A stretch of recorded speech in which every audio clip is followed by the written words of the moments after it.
बिस्मिल्लाहिर्रहमानिर्रहीम। अस्सलामु अलैकुम वरहमतुल्लाहि वबरकातुहू। माशाल्लाह रमज़ान कैसा जा रहा है। अल्लाह ताला आपको और हमें जो है हकीकी मायनों में इस रमज़ान को गुजारने की तौफीक दे और अपने लिए और दुनिया में और आखिरत में आसानियाँ पैदा करने की भी तौफीक दे। अच्छा, आज हम जो थोड़ी सी बात करने जा रहे हैं ये बहुत ही अहम एक टॉपिक है, लेकिन बहुत सारे पेरेंट्स जो है इसको फॉर ग्रांटेड समझ के छोड़ देते हैं। मसलन टॉपिक ये है कि आप अपने बच्चे से मुखलिस हैं या उसके करीन से।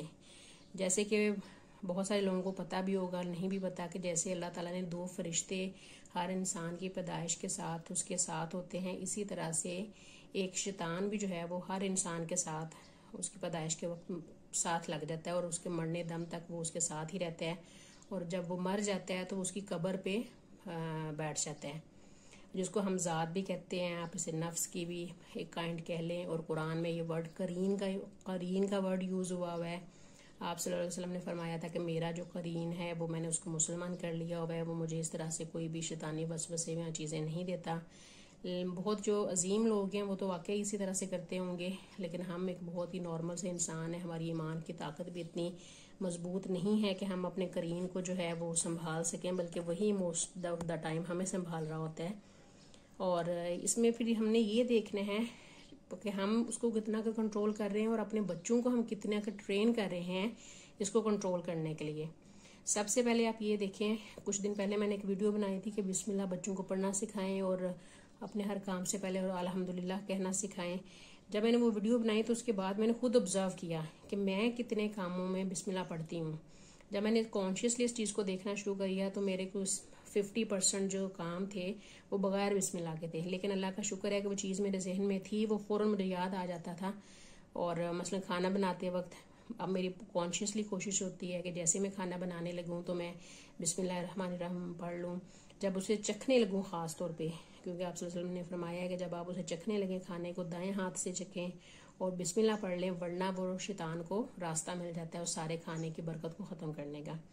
फिर मैंने आहिस्ता आहिस्ता ऑब्जर्व किया कि मैं बच्चों को कितने टाइम कहती हूँ कि आप लोग खाना खाने लगे हैं, कुछ भी खाने लगे हैं या पीने लगे हैं तो बिस्मिल्लाह पढ़ें। तो मैंने एक ऊंची आवाज़ में ज़रूर अनाउंस करना होता है कि आप लोगों ने बिस्मिल्लाह पढ़ ली है। अगर नहीं सेंटर में है तो वो बिस्मिल्लाह अव्वल व आखिर पढ़ लेते हैं, स्टार्टिंग में है तो वो बिस्मिल्लाह पढ़ लेते हैं। लेकिन थोड़ी सी वो भी कॉन्शियस एफर्ट में आ चुके हैं कि उन्होंने अपनी पढ़ाई से पहले अपना जो है वो कोई घर का कोई छोटा मोटा काम करने से पहले या फिर खाना खाने से स्पेशली पहले जो है उन्होंने बिस्मिल्लाहिर्रहमानिर्रहीम पढ़ना है।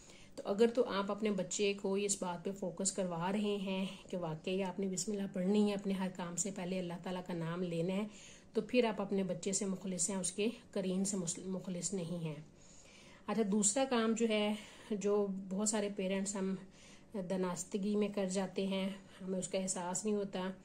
हम बहुत सारे ऐसे काम कर जाते हैं जिससे करीन को तकवीत मिलती है। मसलन वो कौन से ऐसे काम होते हैं, आजकल बेस्ट जो चीज़ है वो स्क्रीन टाइम है। स्क्रीन टाइम में बच्चे ने म्यूज़िक भी सुनना है। म्यूज़िक जो है वो करीन की, हमारे शैतान की, नफ्स की जो एक वो बड़ी फेवरेट ग़ज़ा है, जिससे वो बहुत पलता फूलता है, बड़ा मजबूत होता है, बड़ा होता है। और ऐसे वो बड़ा होना शुरू हो जाता है कि वो फिर हमारे दिमाग पे सवार हो जाता है जब तक हम उसकी बात ना मान लें या उसका जो है वो उस अमल को ना रिपीट कर लें। इसलिए आपने देखा होगा जो बच्चे ज़्यादा स्क्रीन टाइम यूज़ करते हैं उनमें चिड़चिड़ापन ज़्यादा आ जाता है। किसी दिन इस पर भी इंशाल्लाह बात करेंगे। चिड़चिड़ापन ज़्यादा आ जाता है, गुस्सा उनको बहुत ज़्यादा आ जाता है, फोकस उनका कम हो जाता है। वो किस लिए कि उनका करीन उनको बार बार अंदर से टॉर्चर कर रहा होता है कि भाई हाँ भाई ये काम करना है, ये काम करना है। मैं अपनी दोस्त का वो जिक्र करूंगी कि उसका जो बेटा है छोटे वाला, वो बार बार ये कहेगा कि मेरा मन ये कर रहा है करने को। तो फिर उसको समझाना पड़ता है कि अपने मन को समझाओ बेटा, ये आपका मन जो अंदर वाला है ना आपका, वो आपको बेसिकली दूसरे उल्टे रास्ते की तरफ लेके जा रहा है। तो जब वो स्क्रीन टाइम ज़्यादा लेंगे, गेम्स ज़्यादा खेलेंगे, म्यूज़िक ज़्यादा सुनेंगे, कार्टून या मूवीज़ ज़्यादा देखेंगे, तो अल्टीमेटली उनका करीन जो है, उनकी जो इस्तेदाद है उससे बढ़ता जाएगा, वो ज़्यादा पावरफुल होता जाएगा।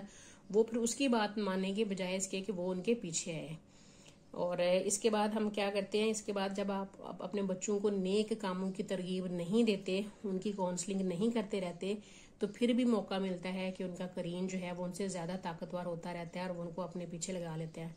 मसलन हम बहुत टाइम ऐसे होता है कि नमाज, कुरान या तस्बीह वगैरह पे, जिक्र वगैरह पे हम नहीं फोकस करते। हम कहते हैं नहीं अभी छोटे बच्चे हैं, अभी इनको नहीं समझ है, जब ये बड़े होंगे खुद समझेंगे, खुद इस चीज़ को फॉलो करेंगे।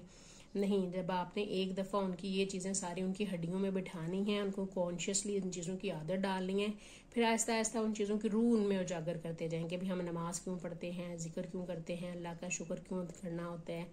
तो फिर वो आहिस्ता आहिस्ता जब ये चीज़ें सीखते जाएंगे तो ये इंशाल्लाह ताला उनका करीन जो है वो अगर बिल्कुल भी कमज़ोर ना हो सका, लेकिन कम से कम इतना हो जाएगा कि उसको वो आसानी से कंट्रोल कर सकेंगे। ऐसा ना कोई करीन ने कोई एक बात, कोई सोच उनके जहन में डाल दी उनके नफ्स ने, तो वो फिर उसी के पीछे लग गए जब तक वो उस चीज़ को जो है वो पूरा नहीं कर सकेंगे। अच्छा, इसके बाद एक और बहुत बड़ा फैक्टर है जो कि हम पेरेंट्स उस पर फोकस नहीं करते। फास्ट फूड जो है, या जैसे मार्केट जाना तो बच्चे ने फ़ौरन फरमाइश कर दी। आप अपने किसी काम से गए, उसने फ़ौरन कह दिया जी मुझे तो आइसक्रीम लेनी। दिन में 10 दफ़ा आपका चक्कर लगेगा, कभी उसने आइसक्रीम लेनी है, कभी उसने लॉलीपॉप लेना है, कभी उसने टॉफ़ी लेनी है। तो ये जो ज़ुबान का चस्का है, और मोस्ट ऑफ द टाइम वो जब ये चीज़ें सारी इंजॉय कर रहा होता है मार्केट में या चलते फिरते, तो वो बिस्मिल्लाह के बगैर ही जाती हैं। तो होता क्या है कि वो मोस्ट ऑफ द टाइम वो अपने करीन को ही टाइम दे रहा होता है कि तुम खाओ, तुम मज़े उड़ाओ। वो सिर्फ ज़ुबान का चस्का थोड़ा सा पूरा कर रहा होता है, अदरवाइज उसकी सारी वैसे उनकी अफादियत होती तो नहीं है, लेकिन जो भी होती है वो सारी की सारी उसके करीन के पास ही जाती है। तो ये कुछ चंद बातें हैं जो कि आप अपने बच्चों को अभी से इन पे ट्रेन करना शुरू करें। उनको एहसास दिलवाएं कि जो करीन है, जो कि अभी आपको लगता है कि आपको खुशी महसूस होगी उसकी बातें सारी मान के, लेकिन आखिरत में यही आपके लिए वो खुदा नहाज़ता एक अजाब का बनेगा। और इवन के कुरान में जब अल्लाह ताला पूछेंगे उसको, ये आयत का तर्जमा मुझे एग्जैक्ट नंबर नहीं याद, लेकिन तर्जमा कुछ इस तरह से कि जब करीन से पूछा जाएगा कि हाँ भी तुमने ये क्यों काम इनको कहा था ये करने को, इंसान ने तो उस पर अपना सारा बोझ डाल देना, तो उसने फ़ौरन कहना नहीं मैंने तो उसको आइडिया दिया था, करना ना करना इसकी अपनी चॉइस थी। जिस तरह से हमारे बॉडी पार्ट्स ने, हर एक ने गवाही देनी है, हमारे हाथों ने गवाही देनी है कि इसने मुझे कहा था कि तुम ये स्विच ऑन करो टीवी, इसने मुझे कहा था गेम्स खेलो तो मैंने गेम्स खेली, आंखों ने कहना है कि इसने मुझे कहा था मैं मूवीज़ देखूं तो मैंने मूवीज़ देखी। यानी कि हर चीज़ ने आपकी रूह पे आ जाना है और उसका अजाब सारा का सारा जो है आपकी रूह सफ़र करेगी।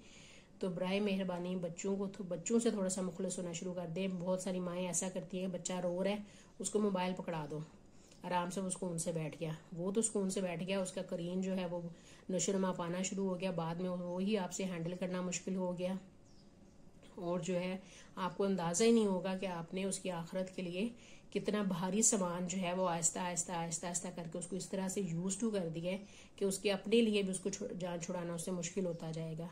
तो बराए मेहरबानी है ये कुछ चीज़ें, और इस तरह से बहुत सारी चीज़ें ऐसी हैं जिन पे आप थोड़ा थोड़ा सा गौर करना शुरू करेंगे तो आपको अंदाज़ा होगा कि हम अपने बच्चों से कितने का मुखलिस हैं, कितना का हम चाहते हैं।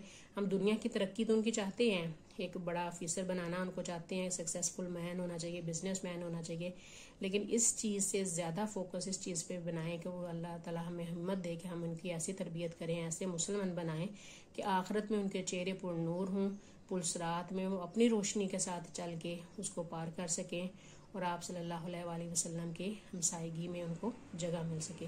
दुआओं में याद रखिएगा। जज़ाकल्लाह। अल्लाह हाफिज़।